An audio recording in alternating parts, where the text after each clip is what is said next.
Hi, hello. This is Dr. Meenakshi Sundaram.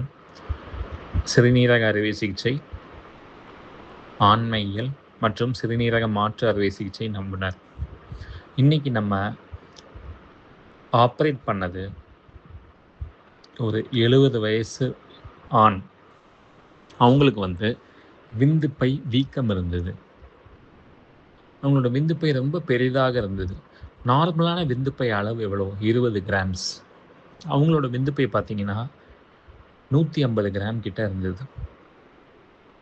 So நான் பேஷண்ட்டுக்கு என்ன சொன்னேன், விந்துப்பைக்காக நாங்கள் 5 டாக்டரை ஏற்கனவே பார்த்துட்டோன்னு அவங்க சொன்னாங்க. ஸோ எங்களுக்கு குணமாகலை மாத்திரைகள்லன்னு சொன்னாங்க. ஸோ குணமாகலைன்னொன்னே அவங்கக்கிட்ட வந்து பார்க்க சொன்னாங்க. இந்த மாதிரி இவங்க அனுப்பிச்சாங்க அப்படின்னு சொன்னாங்க. ஸோ அவங்க அனுப்பிச்சாங்கன்னு சொன்னோன்னா நம்ம என்ன பண்ணோம், ஸோ அந்த ரெக்கார்ட்ஸ்லாம் வாங்கி பார்த்துட்டு நம்ம 150 கிராம்ஸ் இருக்குது, நீங்கள் டியூஆர்பி, அதாவது டிஆர்பி அப்படின்னா என்னென்னா சிறுநீரக பாதை வழியாக போய் அந்த விந்துப்பையை சுரண்டி எடுத்து அந்த ஜவ்வடைப்பை சரி பண்ணுவோம், எண்டோஸ்கோபிக் சர்ஜரி பண்ணுவோம் அப்படின்னு சொன்னோம். அவங்க எண்டோஸ்கோபிக் சர்ஜரி பண்ணால் எத்தனை சிட்டிங் ஆகும்னு கேட்டாங்க. 150 கிராமுக்கு 2 சிட்டிங் வரைக்கும் தேவைப்படலாம் அப்படின்னு சொன்னேன். அந்த பேஷண்ட்டு எங்களுக்கு கம்ப்ளீட்டாக எடுத்து கொடுத்துருங்க, எங்களுக்கு திரும்பி பிரச்சனை வரக்கூடாது அப்படின்னு சொன்னாங்க. அப்போனா நீங்கள் எய்தர் லேசர் ஈநியூக்ளியேஷன் பண்ணணும், அப்படி இல்லைனா ஓப்பன் ப்ராஸ்டடெக்டமி பண்ணணும் அப்படின்னு சொன்னேன்.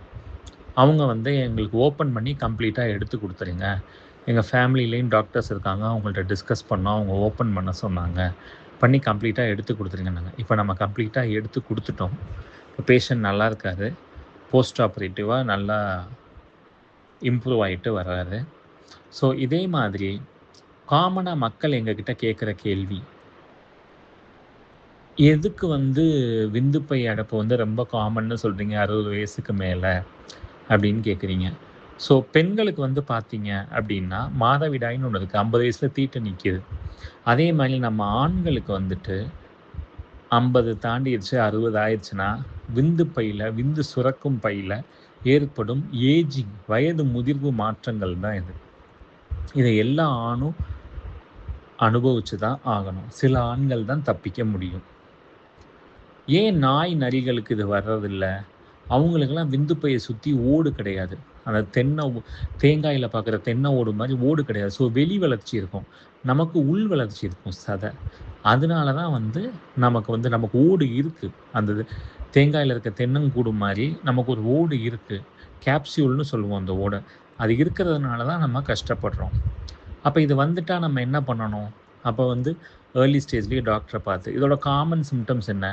நைட்டு அடிக்கடி ஒன்றுக்கு போகிறது, காலையிலேருந்து சாயங்காலம் வரைக்கும் அடிக்கடி போகிறது, முக்கி போகிறது, ஒரு சன்னமாக ஒல்லியாக இருக்கிறது ஒன்றுக்கு, போன திருப்தி இல்லாமல் இருக்கிறது, உள்ள நீர்ப்பையில் தங்குற மாதிரி இருக்கிறது, நீர்ப்பையில் நீர் அதிகம் தங்குற மாதிரி இருக்கிறது, அடிக்கடி நீர்க்கடுப்பு, இந்த மாதிரி பிரச்சனைகள் எல்லாம் இருக்கலாம். ஸோ இந்த மாதிரி பிரச்சனைகள்லாம் இருந்தால் உடனே யூராலஜிஸ்ட்டை கன்சல்ட் பண்ணி நீங்கள் மாத்திரைகள் வாங்கி போட்டிங்க அப்படின்னா இந்த எண்டோஸ்கோபிக் சர்ஜரியோ, லேசர் சர்ஜரியோ, இந்த ஓப்பன் சர்ஜரியோ பண்ண வேண்டிய வாய்ப்புகள் கம்மியாகும். ஸோ உங்களுக்கு விந்துப்பை ஆப்ரேஷனையும் டிஆர்பியை பற்றியும் ஒரு ஸ்மால் ப்ரீஃபாக இன்ட்ரொடக்ஷனும், ப்ராஸ்டேட் எதனால் வருது, எதனால் என்னென்ன ட்ரீட்மெண்ட் ஆப்ஷன்ஸ் அவைலபிள் அப்படின்னு சொல்லியிருக்கேன். நெக்ஸ்ட் வீடியோவில் இன்னும் யூராலஜி ரிலேட்டடாக பெட்டர் வீடியோஸோடு பார்ப்போம். தேங்க்யூ.